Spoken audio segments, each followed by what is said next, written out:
Ош шаарында курулушу мыйзамсыз деп табылган тамактануучу жай сүрдүрүлдү. Архитектура, курулуш жана турак-жай коммуналдык чарба мамлекеттик агенттигинин директору Нурдан Орунтаевдин Ош облусуна болгон иш сапарынын алкагында курулуш тармагында бир катар мыйзам бузууларды аныктап, жеринен чаралар көрүлдү. Каладагы Гапарайтиев 16А дарегинде жайгашкан 2 кабаттуу тамактануучу жайдын имаратынын курулушу соттун чечиминин негизинде мыйзамсыз деп табылып, буздурулду. Курулушту тартипке келтирүүнү Орунтаев жеке өзү көзөмөлдөгөн. Агенттиктин башчысы ар бир курулуш же имаратты пайдалануу мыйзам талаасында гана жүргүзүлөөрүн эскерткен.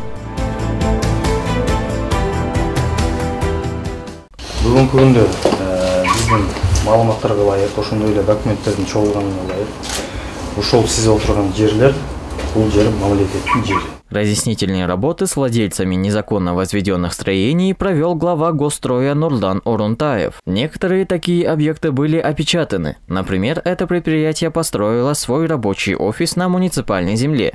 После того, как им показали все необходимые документы, они начали освобождать здание.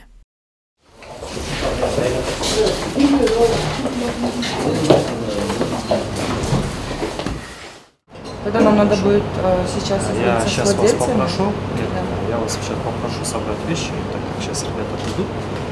Эта столовая, которая находится по улице Курманжандатка, построена незаконно на государственной земле. Граждане, которые работают тут, сообщили, что арендуют помещение, а владельцами являются другие люди.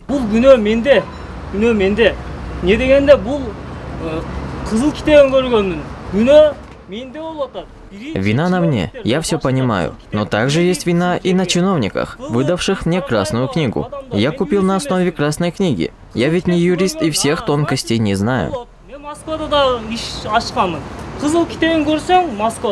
Значит, болот, бул нерсени ачканга кызыл китеп турабы? Болот.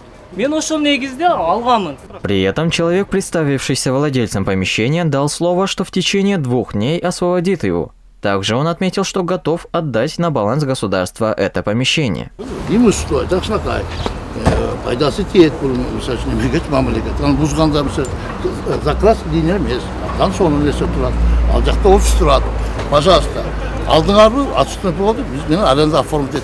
По словам главы Госстроя, в будущем работа по освобождению государственной земли от незаконного строительства будет продолжаться. Все самовольные строения будут снесены. Тем более предупреждения владельцам были даны не раз. Бүгүнкү күндө архитектура органдарынын Ош шаардык бөлүмү боюнча жаңы жетекчи дайындалды. Андан тышкары мы провели ротацию руководителей. У них здесь нет никакого личного интереса. Поэтому мы верим, что работа по сносу незаконных строений продолжится. Башка аймактардан алып келдик. Биякта эч кандай кызыкчылыгы жок деп ишендиребиз жана бул жумуш дагы алдыга жылат. Также рассматривается вопрос о сносе кафе «Сансара», которое находится в зеленой зоне Ошского национального драмтеатра. Очистке подлежат цветочные магазины и торговые павильоны.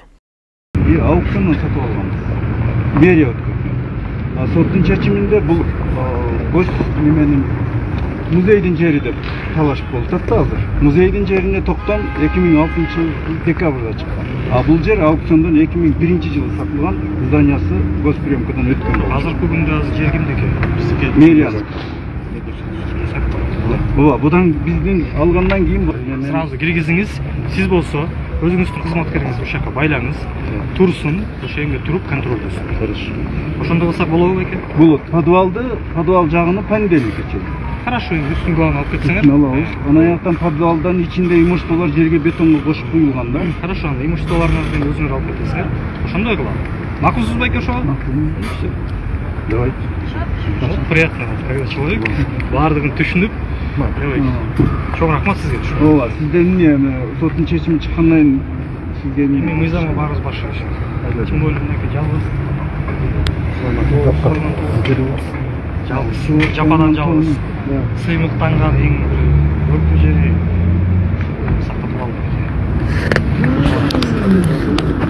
Азыр бизге маалымат келди, мына жергиликтүү бийлик күч жетпей жаткан мыйзамсыз курулуштарды ошо Нурдан Орунтаев келип буздуруп атат депчи. Дагы кайсы курулуштар буздурулат? Анан бул курулуштун артында кайсы чиновник же чоң турат? Эми кандай чиновник экенин, кандайдыр экенин аны билбейт экенмин, чынын айтайын. бизге кандай чиновник болобу же жөнөкөй жаран болобу баардыгы бирдей. Мыйзамсыз курулуш деген биздин мамлекетте болбош керек. Мыйзамсыз курулушка дароо ордунан чара көрүлүп, жер мамлекеттики болуп аткандан кийин ошол мамлекеттин балансында болуш керек жана мамлекет чечиш керек. Ал жерге эмне салабыз жана эмне курабыз. Негизи Оштун өзүндө ушул мыйзамсыз курулуштардын саны канча экенин кызык көрдүңүзбү? Анткени бизде Ошто көп. Аябай көп экен. Бүгүнкү күндө ошол мыйзамсыз курулуштарды жокко чыгаруу максатында жаңы башкы архитектор дайындалды. Азамат мырза. Андан тышкары жаңы ГСН начальниги дайындалды. Ошол кишилер жергиликтүү бийлик менен чогуу жумуштарды алып кетет жана ошол жактан жеринден ар бир объект боюнча чыгып көрсөтүп, аны кандай алыш керектигин баягы жол жоболорун дагы көрсөтүп берүүгө дайын. Биз ошону бүгүнкү учурда тааныштыруу, биринчиден ошондой эле биздин урматтуу президентибиз Садыр Нуркожоевичтин тапшырмасынын алкагында 100 мектепти жыл айына чейин бүтүрүү маселеси жана ошондой эле мыйзамсыз курулуштарды жеринен көрүп, ошолорго чара көрүү максатында биз ошол жактан келип жумуштар кылып жатабыз. Биздин Оштун өзүндө негизи геймплан келет да, детальный план бүтө элек да. Геймплан боюнча бүгүнкү күндө жумуштар аякталды. Кудай буйрса жаңы геймплан кирет, туурабы? Жаңы геймпландын негизинде анан жумуштар алып барышып, мындан ары алып.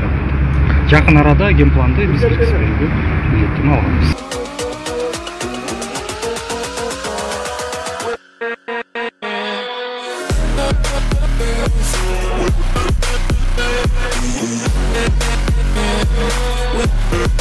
Yeah.